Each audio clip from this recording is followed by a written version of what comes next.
भारत की आजादी की तपोस्थली, संकल्प स्थली,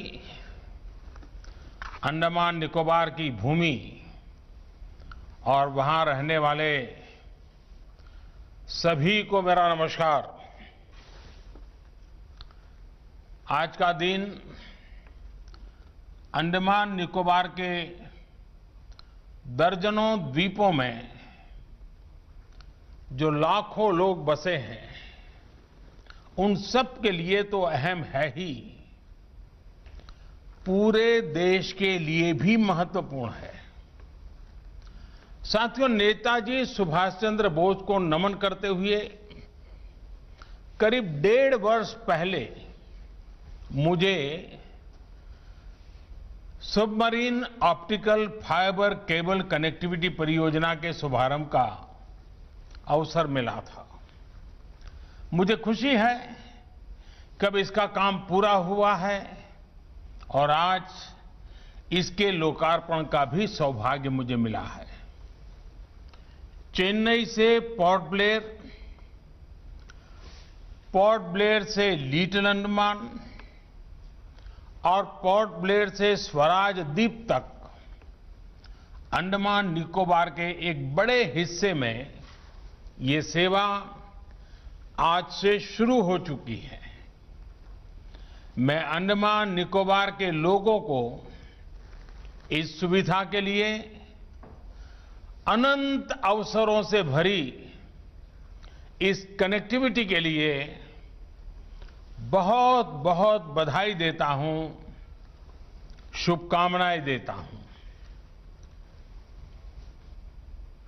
स्वतंत्रता दिवस से पहले ये अंडमान के लोगों के लिए एक प्रकार से 15 अगस्त के पूर्व इसी सप्ताह एक स्नेह भरे उपहार की तरह ये अवसर मैं देखता हूं।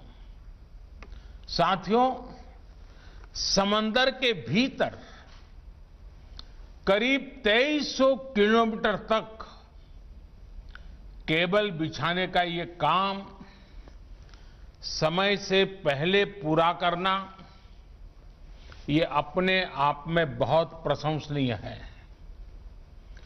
गहरे समंदर में सर्वे करना, केबल की क्वालिटी मेंटेन रखना, विशेष जहाजों के जरिए केबल को बिछाना, ये आसान नहीं है। ऊपर से ऊंची ऊंची लहरें, तूफान और मानसून की रुकावट। जितना बड़ा ये प्रोजेक्ट था, उतनी ही विराट चुनौतियां भी थी। ये भी एक वजह थी कि बरसों से इस सुविधा की जरूरत महसूस होते हुए भी इस पर काम नहीं हो पाया था। लेकिन मुझे खुशी है कि सारी रुकावटों को किनारे करके इस काम को पूरा किया गया। यहां तक कि कोरोना जैसी आपदा, जिसके कारण एक प्रकार से बहुत सी चीजें प्रभावित हुई, बहुत सी चीजें ठप कर हो गई, वो भी इस काम को पूरा होने से रोक नहीं पाई। साथियों, देश के इतिहास, वर्तमान और भविष्य के लिए इतने महत्वपूर्ण स्थान को वहां के परिश्रमी नागरिकों को आधुनिक टेलीकॉम कनेक्टिविटी देना, ये देश का दायित्व था। एक बेहद समर्पित टीम के द्वारा, टीम भावना से आज एक पुराना और महत्वपूर्ण सपना साकार हुआ है। मैं इस प्रोजेक्ट से जुड़े हर साथी को भी बहुत बहुत बधाई देता हूं। साथियों, ऐसे चुनौतीपूर्ण काम तभी हो सकते हैं जब पूरी क्षमता के साथ, पूरे कमिटमेंट के साथ काम किया जाता है। हमारा समर्पण रहा है कि देश के हर नागरिक, हर क्षेत्र की दिल्ली से और दिल से दोनों दूरियों को पाटा जाए।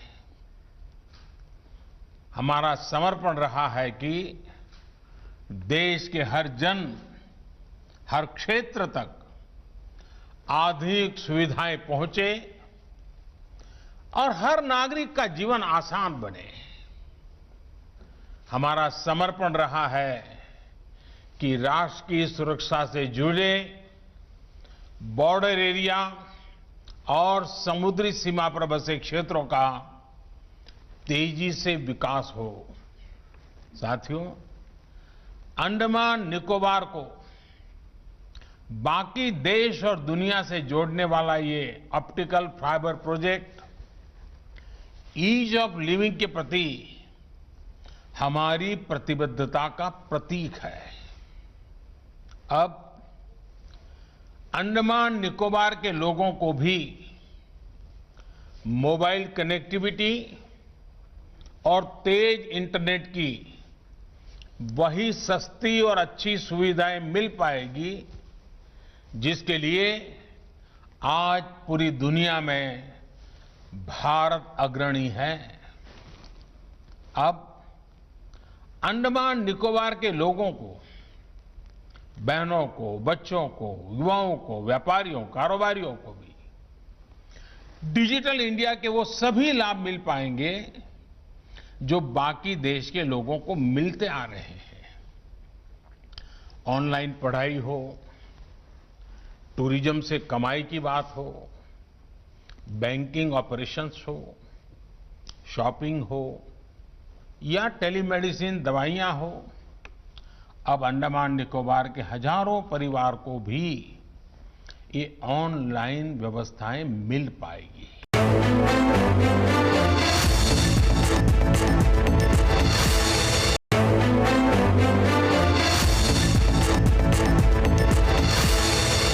आज अंडमान को जो सुविधा मिली है उसका बहुत बड़ा लाभ वहां जाने वाले टूरिस्टों को भी मिलेगा। बेहतर नेट कनेक्टिविटी आज किसी भी टूरिस्ट डेस्टिनेशन की सबसे पहली प्राथमिकता हो गई है। पहले देश और दुनिया के टूरिस्टों को मोबाइल और इंटरनेट कनेक्टिविटी का कम होना बहुत अखरता था। अपने परिवार से, अपने बिजनेस से एक प्रकार से उसका निरंतर संपर्क कट जाता था। अब ये कमी भी खत्म होने वाली है। अब इंटरनेट अच्छा मिलेगा तो मुझे पूरा विश्वास है कि लोग जो टूरिस्ट के नीचे वहां आते हैं वो वापस जाने की जल्दी नहीं करेंगे।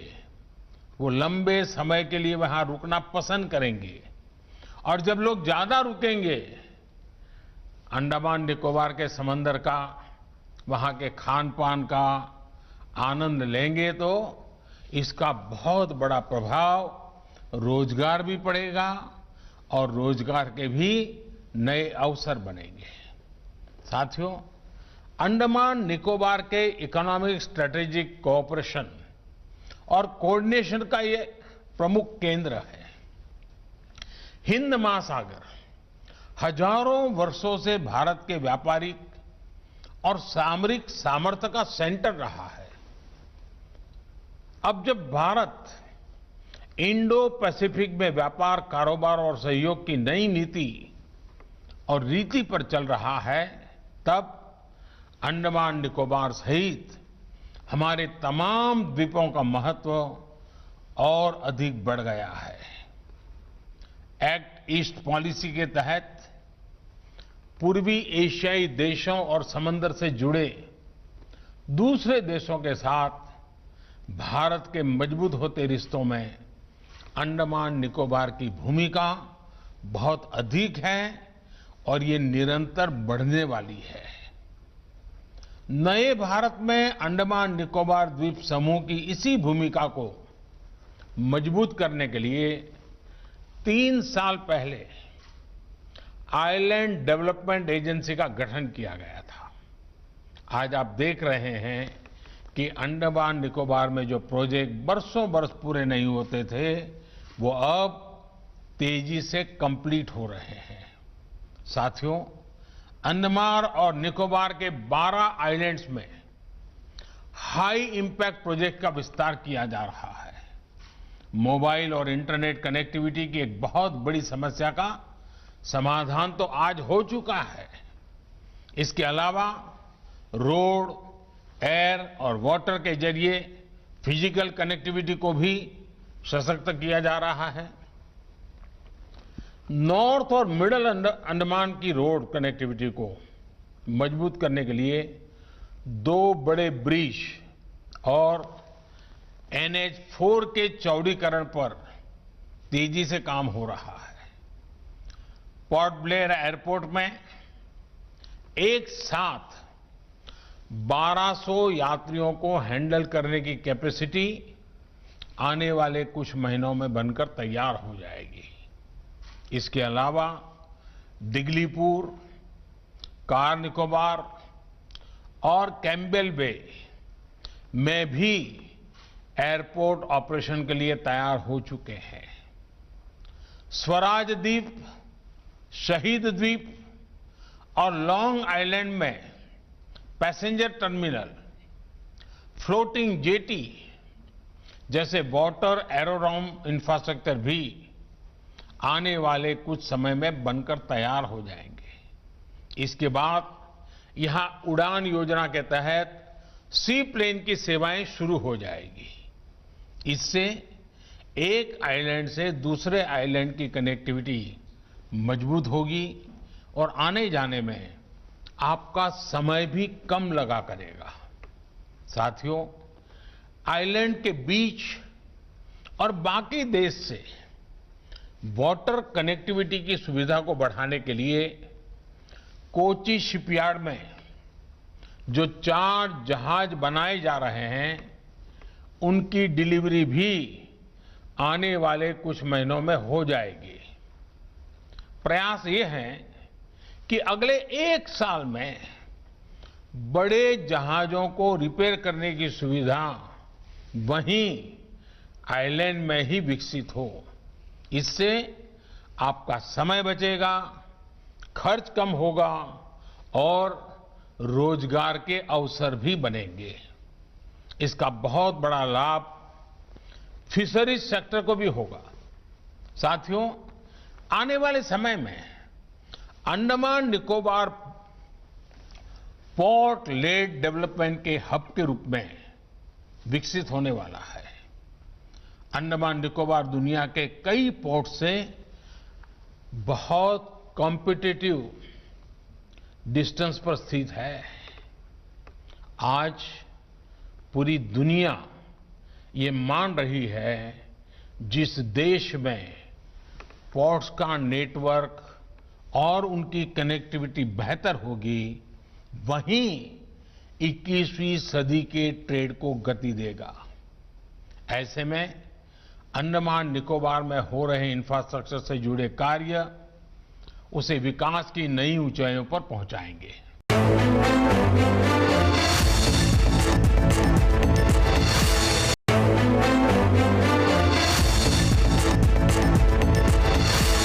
आज जब भारत आत्मनिर्भरता के संकल्प के साथ आगे बढ़ रहा है, ग्लोबल मैन्युफैक्चरिंग हब के रूप में ग्लोबल सप्लाई और वैल्यू चेन के एक अहम प्लेयर के रूप में खुद को स्थापित करने में जुटा है, तब हमारे वाटरवेज और हमारे पोर्ट्स के नेटवर्क को सशक्त करना बहुत जरूरी है।